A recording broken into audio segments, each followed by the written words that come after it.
Collector को झूठ बोले, आपका रास्ता यही है बोल के दूसरी जगह है ना, मैं बोलती मैं कलेक्टर को झूठ बोल के आपको निकालो, कारपेंटर को बुला लो, कारपेंटर बुलाओ बुलाओ, कारपेंटर को बुलाओ, निकालो वो रास्ता इधर से खुला करो, ये बंद करो, बोर्ड निकालो, बोर्ड निकालो, अब निकालो। कितने दिन क्यों कर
డిఎంఎన్హెచ్ఓ గారు, నేను డాక్టర్ రవీంద్ర డిప్యూటీ డిఎంఎన్హెచ్ఓ, మా సిబ్బంది అందరం ఇక్కడ వచ్చి ఈరోజు ఈ ప్రియాంక క్లినిక్, భారతి క్లినిక్ను మూసివేయడం జరిగింది.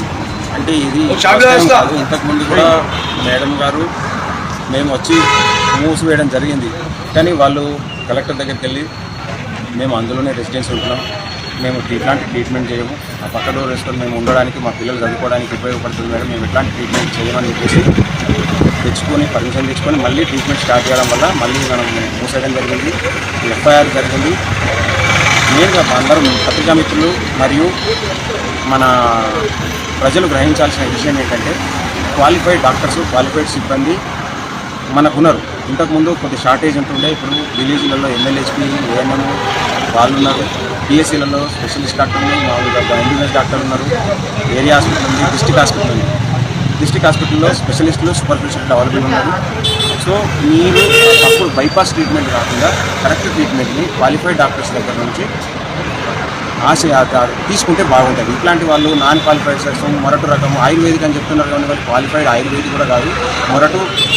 చాలా మనకు పేషెంట్ల నుంచి కూడా చాలా కంప్లైంట్స్ వచ్చినాయి, చాలా ప్రాబ్లమ్స్ జరిగింది, అవన్నీ జరుగుతూ ఉన్నాయి. మీరు ప్రజలు మెయిన్గా గ్రహించాల్సింది ఏంటంటే, ఇవన్నీ కాకుండా పిఎస్సీలకు వెళ్ళి లేదంటే డైరెక్ట్ జీజీహెచ్కి వెళ్ళినా కూడా మంచి మంచి సర్వీసులు అందుతూ ఉన్నాయి. కాబట్టి దాన్ని వినియోగించుకోండి. మీరు ఇట్లాంటి ప్రకటనలు కానీ ఎవరన్నా చెప్పితే కానీ వాళ్ళు అన్నిటికీ తప్పుడు ట్రీట్మెంట్ ఇచ్చి ఏదో కొన్ని వాళ్ళకు అవసరం లేకుండా కూడా ఏదో వాళ్ళు బాగుపడిపోయినప్పుడు వాళ్ళు నిజమైన ట్రీట్మెంట్ అనుకొని మభ్యపడి వేరే వాళ్ళని కూడా ప్రోత్సహిస్తూ ఉన్నారు. అట్లాంటివి జరగకుండా ప్రజలే మెయిన్గా వాళ్ళ ఇట్లాంటి క్వాలిఫైడ్ పర్సన్స్ కాకుండా క్వాలిఫైడ్ డాక్టర్ ఇప్పుడు ప్రతి మండల్ లెవెల్లో కూడా పర్మిషన్ ఇచ్చిన హాస్పిటల్ ఉన్నాయి, మన గవర్నమెంట్ ఉన్నాయి. ఇట్లాంటి దగ్గర వెళ్ళి ట్రీట్మెంట్ తీసుకుంటే బాగుంటుంది. మన ప్రజలు మెయిన్గా అవగాహన తెచ్చుకొని చైతన్యం తెచ్చుకున్నప్పుడే ప్రతి కూడా సక్సెస్ అవుతుంది. కానీ ఒక్కటి అధికారులు చేయడం వల్ల కూడా సక్సెస్ ఇది గ్రహించి పత్రికా మిత్రులు దీన్ని ప్రజల్లోకి ప్రతి విషయాన్ని బలంగా తీసుకుపోయి మనం అందరూ ఆరోగ్యమైన వాతావరణం క్రియేట్ చేసుకుంటామని ఆశిస్తున్నాం. ఈ సీజ్ చేయడం వెనకాల సీజ్ చేసినప్పటికీ మళ్ళీ తిరిగి ఓపెన్ చేసిన దాని వెనకాల ఏమన్నా రాజస్థాన్ నాయకులు ఆ విషయము మనకు వాళ్ళు చెప్పిన విషయం తెలిసిన విషయం ఏంటంటే ఎవరైనా ఉండొచ్చు మనకు తెలియదు, కానీ మెయిన్గా వాళ్ళు పోయి కలెక్టర్ దగ్గర రిక్వెస్ట్ చేసుకున్నది ఏంటంటే మా చిన్న పిల్లలు ఉన్నారు, ఎగ్జామ్స్ ఉన్నాయి, మేము ఉండేది పైన ఉంటాం, కింద మాకు పోవడానికి తవ్వలేదు, మేము ఎట్లాంటి ట్రీట్మెంట్ చేయమని మేడంతో హామీ ఇచ్చి బతిలాడుకుంటే హ్యుమానిటేరియన్ గ్రౌండ్లో కూడా మేడం ఏంటంటే వాళ్ళు ట్రీట్మెంట్ చేసుకోవట్లేదు అని చెప్పేసి ఇక క్లినిక్ క్లోజ్ చేసేసి ఇల్లుకు మాత్రమే తోవేయండి అంటే వీళ్ళు దాన్ని మిస్యూజ్ చేస్తూ ఉన్నారు. మెయిన్గా ఏంటంటే మీరు పత్రికా మిత్రులు మరియు ప్రజలు గ్రహించాల్సింది ఏంటంటే ఇది ఒక్కటే కాదు, ఇట్లాంటి గల్లీకి ఉన్నాయి. ఇట్లాంటి దగ్గర పోకుండా మనం సరైన ట్రీట్మెంట్ తీసుకుంటే వీళ్ళు ఇక్కడ తీసుకున్న ట్రీట్మెంట్ తీసుకున్న వాళ్ళు చాలామంది మన గవర్నమెంట్ హాస్పిటల్కి వస్తున్నారు, ప్రైవేట్ హాస్పిటల్కి వస్తున్నారు, చాలా ఇబ్బందులు పడి ప్రాబ్లమ్స్ అవుతా ఉన్నాయి. అట్లాంటిది గురి కావద్దు.